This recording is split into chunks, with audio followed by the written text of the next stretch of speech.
SKYPELiveAnxietyCenter.com. So thank you for taking my call. This is my first time actually on a call. And again, I just want to reiterate, thank you. I think what you are able to do by listening to somebody and just go through like, well, how about this? How do you feel about that? And you're able to dig deep so quickly and so precisely is almost an art.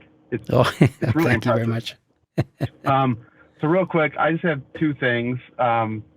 I've been working with Brian now for about a year. We've made really, really good progress.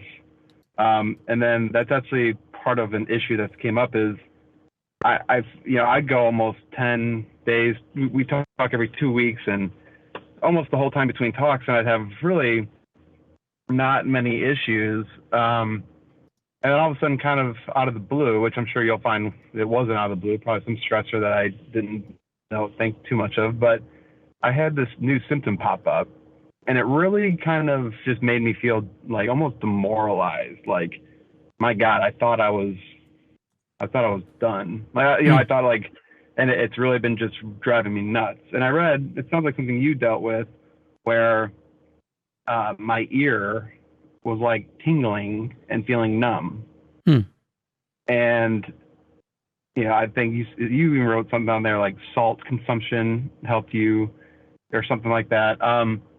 So I guess the symptom itself, I guess I'm able to sit here because my first like big fear, what brought me to this site was MS, which is again very common for people's fear.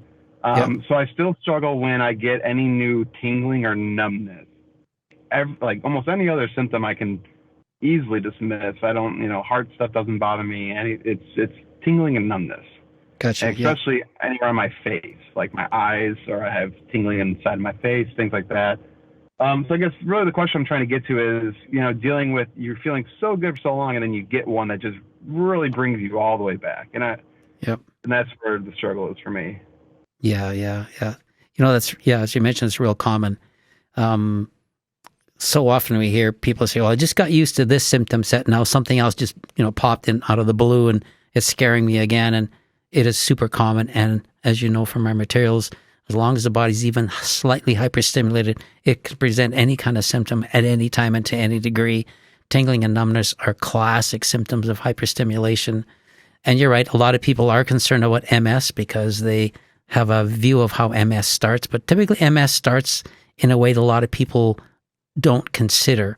It's pretty rare for the most part, but tingling and numbness is a super common symptom of hyperstimulation. We see it lots, and it can occur anywhere on the body. Even inside, you can feel a numbness and tingling inside somewhere. But so I understand it. The way we get through it is recognize we have to come to terms with yet another symptom, and as we do, we kind of lose our fear of that one too. So. Yeah, it's just a matter of time, and you'll get better at this, because typically what happens, we just get to the place where we don't really care too much about them anymore because we know what they are. Now, again, we always recommend talking with your doctor about any symptoms that are new or changing or persistent or returning, just to make sure they are solely anxiety related. And if you've done that and the doctor says, no, this is just stress or anxiety, you can just write it off. A lot of doctors, for a peace of mind, they will refer their patients to a neurologist for confirmation. But a lot of times when patients go to see the neurologist, and the neurologist is so familiar with anxiety symptoms, they say, well, this is just stress, nothing to worry about. So they're very familiar with it. So if you've done those things, nothing to worry about. Well, that is where I kind of get stuck up too, is like, I can't go to a neurologist anymore. Like, I've already been there, done that, right? Okay, yeah. Like, I've seen two of them. I got my brain MRI, all that, and then I use that as my tools to get over my fear of the MS. Yep. Right. Good plan. So, so then it's I know that, and then I know you have to say that, right? So then it's kind of like, well, every time I get a new tingle somewhere, do I need to go to my doctor? Because and that's where I get stuck, where I'm kind of like, here we go again. And I know the material says every time a new recurring symptom, but I'm like, I can't go to my doctor every time a different body part starts to tingle on me. Yeah. I think we have an answer to that question at 1.2 in our recovery support area, because a lot of people have said the same thing. I can't go to the doctor every time something new shows up. Oh yeah. Well, if I saw a neurologist every time I had a new part of me start to tingle, then I would have I mean, actually, it did come a point where the neurologist said that she wouldn't see me anymore. Yeah. That's That pretty happened. much, Like, yeah. so I That's can't pretty go much, back. it's pretty much confirmation you don't have MS. Oh yeah, You and can't, yeah. yeah, and that's, luckily I moved from a very big city where it was top medical facilities in the U.S. So I mean, it's almost like it was helpful for me knowing I didn't go to a small town doctor. It was like I was at major institutions, and they all said the same thing, two of them. And so that's what I did use to, kind of like the caller earlier about not believing. It's kind of like you got to take that information. That's the information I took to believe, but then it's still, I think I'm just more sensitive to things that it's hard for me to distract myself from. So like if I get a new tingling on my face, Yeah. if it happens in my arm or something like that, it's easier for me to dismiss. But when it's in my face, I really struggle to just ignore it. Yeah. Well, and from our materials, you realize symptoms can happen anywhere, including the face. I had a ton of those myself. And so since you've been through all the medical testing and neurologists, whenever you get symptoms, go to the website, check them out, see if they're there. And if they are, yeah, that's probably what it is. Because I would assume that you're probably still somewhat hyperstimulated. Is that correct? Yes, I would say so. And I think it's still working on the core fears of probably like failure of my career. Because if I did have an MS, my career would be over. Yeah, gotcha. Yeah. And so I think it's like a failure and a perfectionism and just a fear of health things in general. Yeah. So, well, thank you for that. And then again, quickly, my other thing. So I talked to Brian about this symptom. It's the first symptom that showed up, and it still lingers. And I want to talk to you about it because it seems a little more complex than things that are listed on the website. And it started with like numbness and tingling in my fingertips. Yeah. And I think you might have heard from me recently because there was recently a thing posted on the website about something I'm dealing with that Brian might have brought up to you. Okay. And it's almost like that hand in my left hand. It's like when I shower or if I swim, like that hand gets very pruny very fast. And I try to tell myself, well, that's, hey, I don't know, nervous system excitation or however you wrote it, that it just acts erratically because, and I did the wrong things, but it kind of helps me researching. And like your hand pruning is actually your nervous system working correctly. That people back before modern medicine, like to tell somebody had nervous system actual activity, they would put somebody's hand in water and see if it prunes. And if it does, then they would say, yes, this patient still has brain activity. So it's the sympathetic nervous system working. Yeah. But it's just so weird if I go and swim or shower or something like that. And if I look at my left hand, it's like, holy smoke. So it's like, it looks like it's been submerged in water for an hour. And I just didn't know if you've ever heard of anything like that before. Yep. Yeah, that's another indication of stress for some people. Not everybody, but for some people. And I would guess it's probably a rare one.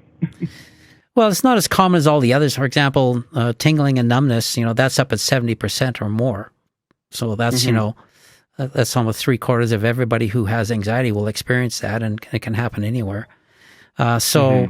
Yeah, and the other one, I think we talked about that in the frequent questions. I don't think we have that as a symptom, although it's been a long time since I've been in the symptoms area. But I have heard of it, and it does happen for some people.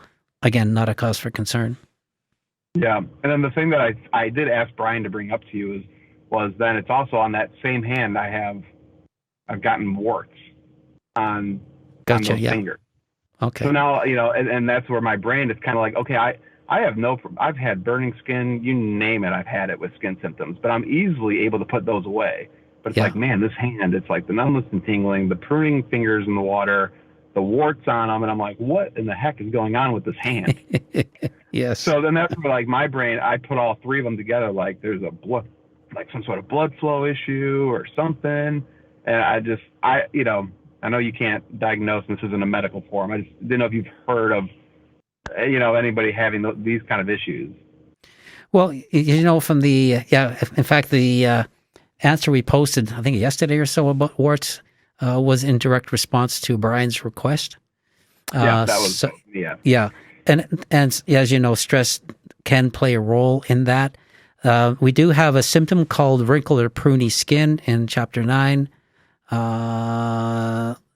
It happens, it's 38% of respondents had mentioned they had that, so it is common.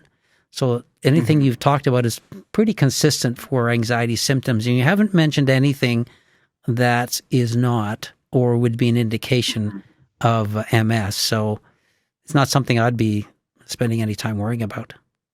Yeah, no, it's and that's what I feel I made really just tremendous progress with moving past the MS. Even yesterday when I was stimulated and worrying about the ear tingling, I said, oh man, MS. But then I put that to bed in like probably 10 seconds. Oh, good. Nope. Yeah. Here are my statements. No, here's why. Boom, boom, boom. And it was over. And, listening to that caller, I was kind of messaging her a little bit in the comments where I can definitely sympathize with being at that point where it's all you can think about, but just do the stuff. And you do move on from whatever medical thing it is. And I told her, I remember Brian told me it was something along the lines of like, a lot of times when people are searching for, like, they're afraid of a medical thing, that's actually not what they're afraid of. They're just looking for a reason of why they feel this way.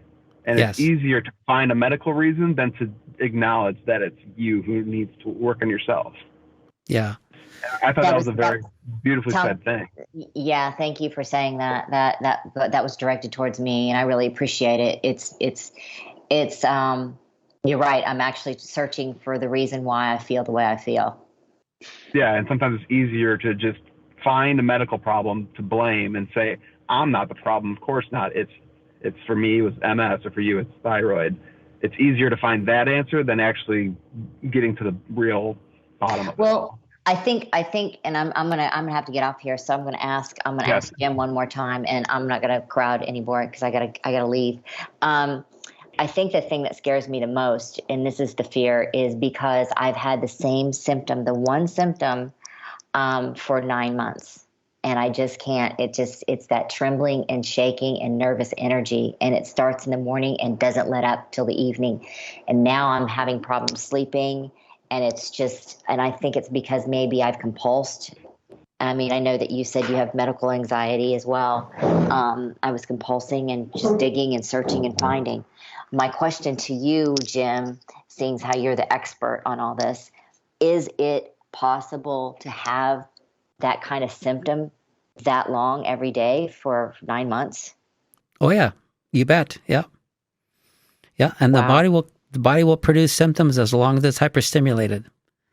Now they can ebb and flow, they can come and go. Some people have them like 24/7. I had mine, like a lot of mine were just 24/7 solid, and sometimes one would come and go. Oh yeah, trembling is very, very common. Oh yeah. Like you can't even hardly sit down. You just feel like you got to move all the time. It's really common. Yeah, it's more common than most people think. We hear that quite often. Clearly. Wow, because I never. Go ahead. He wants to Yeah. I didn't want to take away from Thomas. I really appreciate what you said. I really do. It's just been hell. I mean, hell, absolute hell. Yeah. So, but I was going to ask you, the containment worksheet that you said that you brought up, that's on the website?